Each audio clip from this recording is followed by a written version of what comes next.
हम लोग सीखते हैं क्लास 10th का फर्स्ट चैप्टर रियल नंबर्स। ये मैथ का फर्स्ट चैप्टर रहने वाला है और ये सीबीएसई बोर्ड में 6 मार्क्स का पूछा जाने वाला है। रियल नंबर्स में हम लोगों को सीखना होता है काउंटिंग नंबर्स के बारे में, जिनको नेचुरल नंबर भी बोला जाता है। इसके अलावा हम लोगों को सीखना होता है whole number, integers, fraction numbers और इररेशनल नंबर्स के बारे में, जिनके बारे में आपको कुछ हद तक आइडिया 9th क्लास में भी लग गया होगा। Now let's begin with counting numbers. तो सर काउंटिंग नंबर्स क्या होते हैं? काउंटिंग नंबर्स होते हैं जो 1 से स्टार्ट होते हैं, 1 2 3 एंड सो ऑन, और ये इंफिनिटी तक जाते हैं। बट माय क्वेश्चन इज कि ह्यूमंस को नंबर्स की नीड क्यों पड़ी, राइट? तो अर्ली एज में जब ह्यूमंस इवॉल्व हुए और वो एक ग्रुप में रहने लगे, तो उन्होंने अपने साथ में जानवरों को रखना भी शुरू किया। अब जानवरों की जो ओवरऑल नंबर्स हैं वो हमको पता होना चाहिए, जानवरों की ओवरऑल संख्या हमको पता होनी चाहिए। That's how counting numbers came into existence. तो counting numbers starts from 1 2 3 4 5 and goes till infinity. इन्हीं को बोला जाता है नेचुरल नंबर्स। आप सभी को पता होगा कि जीरो जो है वो इंडिया में ही डिस्कवर हुआ था और इसको डिस्कवर किया गया था आर्यभट्ट के द्वारा। तो क्या सर आर्यभट्ट से पहले जीरो नहीं था? क्योंकि हम लोगों ने सुन रखा है कि रामायण में रावण के 10 सर थे और महाभारत में हमने सुना है कि कौरव 100 भाई थे। तो ये लोग कैसे काउंटिंग किया करते हैं? तो एक बहुत बड़ा मिसकंसेप्शन है कि आर्यभट्ट से पहले हम लोग केवल 9 तक की काउंटिंग जानते थे। ऐसा नहीं है। दशम वर्ड यूज किया जाता था 10 के लिए, सहस्त्र वर्ड यूज किया जाता था 100 के लिए। एंड आर्यभट्ट ने पूरी दुनिया को सबसे पहले यह समझाया कि अगर आप किसी भी नंबर्स में जीरो ऐड करो या जीरो को माइनस करोगे तो आपको सेम नंबर मिलने वाला है।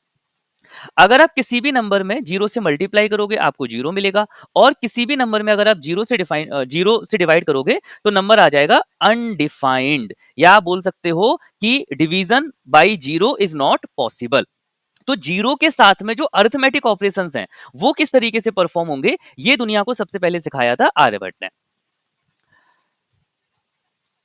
Now include negative numbers. तो अब हमें नेगेटिव नंबर्स की नीड क्यों हुई? जैसे जैसे ह्यूमंस इवॉल्व हुए तो हम लोगों ने एक मनी सिस्टम चलाया। अब हम लोग सोने की असरफियों से बिजनेस किया करते हैं। लेट से अगर किसी व्यक्ति को कुछ पैसा उधार चाहिए, मान लेते हैं कि उसको 500 असरफियां उधार चाहिए, तो वो जाएगा किसी मनी लेंडर के पास और वो उसको 500 असरफियां जो है वो उधार में दे देगा। अब माई क्वेश्चन इज कि जिस व्यक्ति ने उसको ये पैसा उधार दिया है, क्या वो अपने रजिस्टर में इसकी एंट्री +500 करके लिखेगा? Obviously not. उसको क्या लिखना होगा? -500, क्योंकि उसके पास से वो असरफियां गई हैं, वो सोने की मोहरें गई हैं उसके पास से, right? That's why negative numbers came into existence. तो जब हम लोग होल नंबर्स में नेगेटिव नंबर्स ऐड कर देते हैं तो हमारे पास सेट बन जाता है इंटीजर्स का। अब इंटीजर्स को अगर हम लोग न्यूमरेटर और डिनोमिनेटर की फॉर्म में लिख दें, जैसा कि मैंने यहां पर कुछ एग्जांपल्स लिखे हैं, तो हमारे पास कुछ न्यूमरेटर्स हैं और हमारे पास कुछ डिनोमिनेटर्स हैं। डिनोमिनेटर्स में हमारे पास जीरो नहीं होना चाहिए, तो नॉन जीरो इंटीजर्स हमारे पास डिनोमिनेटर में है। तो ऐसे नंबर्स जिनके पास न्यूमरेटर भी होता है और डिनोमिनेटर भी होता है, डिनोमिनेटर जीरो नहीं हो सकता। या फिर आप बोल सकते हो कि जो रेशियो ऑफ इंटीजर्स होते हैं, ऐसे नंबर्स को बोला जाता है रैशनल नंबर्स। ठीक है सर जी, समझ में आ गया। तो रैशनल नंबर क्या होते हैं? If p is any integers and q is any non zero integer, then p upon q is a rational number. बोलो स्वाहा।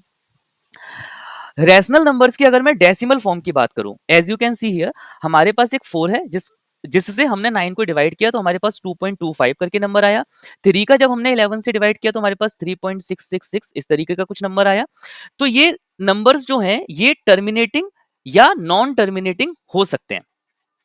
तो हमारे पास जो फर्स्ट नंबर है 2.25, ये टर्मिनेटिंग है, मतलब इसका एंड हो गया। हमारे पास जो दूसरा नंबर है ये नॉन टर्मिनेटिंग रिकरिंग है। रिकरिंग का मतलब होता है रिपीटिंग। तो यहां पर आप लोग देख सकते हो कि जो 6 है हमारा, ये इनफाइनाइट टाइम तक रिपीट कर रहा है। That's why it is called as non terminating and recurring number. Decimal form of rational number is terminating और नॉन टर्मिनेटिंग रिकरिंग। तो या तो वो टर्मिनेट हो जाएगी, और अगर वो टर्मिनेट नहीं हो रही तो वो पक्का रिपीट हो जाएगी। अब हम 3.666 को 3.6 बार भी लिख सकते हैं। ये वाला जो सिंबल है इसको बार बोला जाता है, BAR। नेक्स्ट को आप देख सकते हो 4.914914914914 है, इसको आई कैन राइट 4.914 का बार। आलसी लोगों की आदत है बार बार कौन ही लिखेगा, इसलिए हम लोग बार का यूज करते हैं। आइडेंटिफाई रैशनल नंबर, तो हमारे पास कुछ डेसिमल एक्सप्रेशंस गिवन है और हमें इसमें से रैशनल नंबर को पता लगाना है। As I told you, rational number की जो डेसिमल वैल्यू होती है, आइदर इट टर्मिनेट, और अगर वो टर्मिनेट नहीं हो रही तो पक्का उसको रिपीट होना पड़ेगा। ओके, तो पहला वाला ये नॉन टर्मिनेटिंग रिकरिंग है, तो ये रैशनल नंबर हो गया। Second one non terminating recurring है, तो ये भी रैशनल नंबर हो गया। ये टर्मिनेट हो गया, तो टर्मिनेट हो गया, तो ये rational number. Now let's check this one, क्या ये टर्मिनेट हुआ? Obviously not. क्या ये रिकर हो रहा है? Obviously not. तो ऐसे नंबर्स को हम लोग बोलेंगे non terminating and non recurring. आगे चल के हम समझेंगे कि ऐसे नंबर्स एक्चुअल में इररेशनल नंबर बोले जाते हैं। So this is not a rational number. Similarly, if I am talking about this is non-terminating, non-recurring. That's why it is also not a rational number. Same with this one, it is again non-terminating, non-recurring. तो ये भी rational number नहीं है. And this one is also not a rational number. But if I am talking about this one, obviously इसके ऊपर बार लगा हुआ है तो ये recurring है. तो इसकी decimal value terminate नहीं हो रही, but recur हो रही है. That's why it is a rational number. अब हमारे मन में क्वेश्चन आता है कि सर ये जो नंबर हैं जो टर्मिनेट भी नहीं हुए और रिकर भी नहीं हुए, मतलब इनकी वैल्यूज रिपीट भी नहीं करी, इस टाइप के नंबर्स को क्या बोला जाता है ना? तो इस टाइप के नंबर्स को बोला जाता है बालकों इररेशनल नंबर। मतलब वो नंबर जो रैशनल नंबर नहीं होते उनको बोला जाता है इररेशनल नंबर। तो numbers whose decimal form is non terminating and non recurring are called irrational number, जो कि यहाँ पर आपको चारों एग्जांपल्स दिख रहे हैं। Let's find square root of numbers that are not perfect square. जैसे आपको दिख रहा है under root 2, under root 3, under root 5 and under root 6। तो ये जो नंबर्स हैं ये हमारे परफेक्ट स्क्वायर नहीं है। परफेक्ट स्क्वायर क्या होता है? Under root 4, under root 25, under root 36, ये परफेक्ट स्क्वायर होते हैं। बट ये सब तो परफेक्ट स्क्वायर नहीं है। अगर आप इनकी डेसिमल वैल्यूज निकालते हो, मान लेता हूं अभी कि आपको डेसिमल वैल्यूज निकालना नहीं आता, तो अभी हम कैलकुलेटर का यूज करके इनकी डेसिमल वैल्यू निकाल रहे हैं। आगे चल के हम लोग इनकी डेसिमल वैल्यूज निकालना सीखेंगे। तो इनकी जो डेसिमल वैल्यूज आती हैं ये नॉन टर्मिनेटिंग और नॉन रिकरिंग होती हैं, विच इंडिकेट कि जितने भी ये नंबर्स मैंने यहाँ पर प्लॉट किए हैं all these are irrational number. Hence the square root of numbers that are not perfect square are irrational number. तो अभी तक हम लोगों ने क्या सीखा कि ह्यूमंस को स्टार्टिंग में काउंटिंग की रिक्वायरमेंट थी 1 2 3 4। तो सबसे छोटा सेट बना नेचुरल नंबर्स का, उसके बाद आ गए हमारे होल नंबर्स, उसके बाद आ गया इंटीजर्स। इंटीजर्स को ही अगर हम p अपॉन क्यू की फॉर्म में लिख दें तो वो बन जाता है रैशनल नंबर। अगर आप किसी नंबर को p अपॉन क्यू की फॉर्म में नहीं लिख पा रहे हो तो फिर वो बन जाता है इररेशनल नंबर। रैशनल नंबर हमारा इंटीजर्स उसका न्यूमरेटर होगा, डिनोमिनेटर हमारा नॉन जीरो इंटीजर्स होगा। इसकी जो डेसिमल वैल्यू होगी, रैशनल नंबर की जो डेसिमल वैल्यू होगी वो टर्मिनेटिंग होगी, और अगर वो टर्मिनेट नहीं हो रहा तो वो नॉन टर्मिनेटिंग रिकरिंग होगी। इररेशनल नंबर में क्या होगा? तो इररेशनल नंबर की जो डेसिमल वैल्यू होगी वो नॉन टर्मिनेटिंग और नॉन रिकरिंग होगी। इसको जब हम लोग कंबाइन कर देते हैं तब जाकर बनता है हमारा रियल नंबर्स। तो रियल नंबर्स में हमें सभी तरीके के नंबर्स को समझना पड़ेगा। ओवरऑल 6 मार्क्स का ये चैप्टर आपके एग्जाम्स में पूछा जाएगा और हम लोग इसे बेहतरीन एनिमेशंस के थ्रू समझने वाले हैं, तो बने रहिए हमारे साथ। क्या देख रहा है डूड? वो लड़कियों के इस्तेमाल करने की चीज है, पता है यार, लेकिन सोचता हूँ मैं भी एक पैकेट खरीद ही लूं। मेरा भी बहुत बुरा पीरियड चल रहा है। 2 पैकेट खरीद।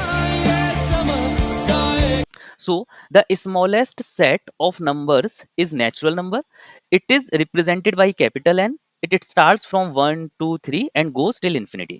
When I add zero in that, it becomes whole number. Whole numbers में जीरो भी आता है और बाकी जितने भी नेचुरल नंबर्स हैं वो सभी आते हैं।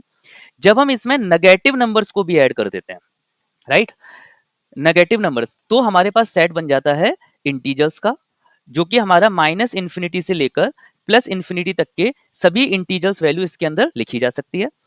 अगर हम इंटीजर्स नंबर्स से भी आगे चलें तो फिर हमारे पास सेट आता है रैशनल नंबर का, जिसको क्यू से रिप्रेजेंट किया जाता है। रैशनल नंबर्स हमारे पी अपॉन क्यू की फॉर्म में रहने वाले हैं। अब कुछ ऐसे नंबर्स होते हैं जो रैशनल नंबर नहीं होते, जिसे हम लोग बोलते हैं इररेशनल नंबर, जिनको हम जनरली क्यू डैश से रिप्रेजेंट करते हैं। इसके कुछ एग्जांपल्स हो गए √2, पाई, √3 एंड सो ऑन। तो rational number plus irrational number को मिलाकर हमारे पास आता है रियल नंबर्स। हम मालूम है तेरे बाप को मत सिखा। If I am saying every natural number is a whole number, तो क्या ये स्टेटमेंट ट्रू है या फॉल्स? दुनिया के सभी नेचुरल नंबर्स होल नंबर होते हैं, तो ये बात सच है। दुनिया के सभी नेचुरल नंबर होल नंबर होते हैं, but if I am talking about every whole number is a natural number, क्या ये स्टेटमेंट ट्रू है? दुनिया के सभी होल नंबर नेचुरल नंबर होते हैं, ये स्टेटमेंट ट्रू नहीं है, ये स्टेटमेंट फॉल्स है, क्योंकि जीरो होल नंबर तो है बट वो नेचुरल नंबर नहीं है। तो आपको इस डायग्राम से समझ में आया कि अगर हम अंदर से बाहर की तरफ जा रहे हैं तो हमारी सभी चीजें ट्रू होंगी। Like every natural number is a whole number, this statement is true. Every whole number is an integer, this statement is true. Every integer is a whole number, this statement is also true. तो अगर आप अंदर से बाहर की तरफ जाओगे तो ये सभी स्टेटमेंट ट्रू होंगे, बट अगर आप उल्टा बोलते हो like every rational number is an integer, ये स्टेटमेंट फॉल्स है। Every integer is an whole number, ये स्टेटमेंट भी फॉल्स है। Every whole number is a natural number, ये स्टेटमेंट भी फॉल्स है। मजा आया, और मैं ये जो मजा है हिंदुस्तान के हर व्यक्ति को देना चाहता हूं।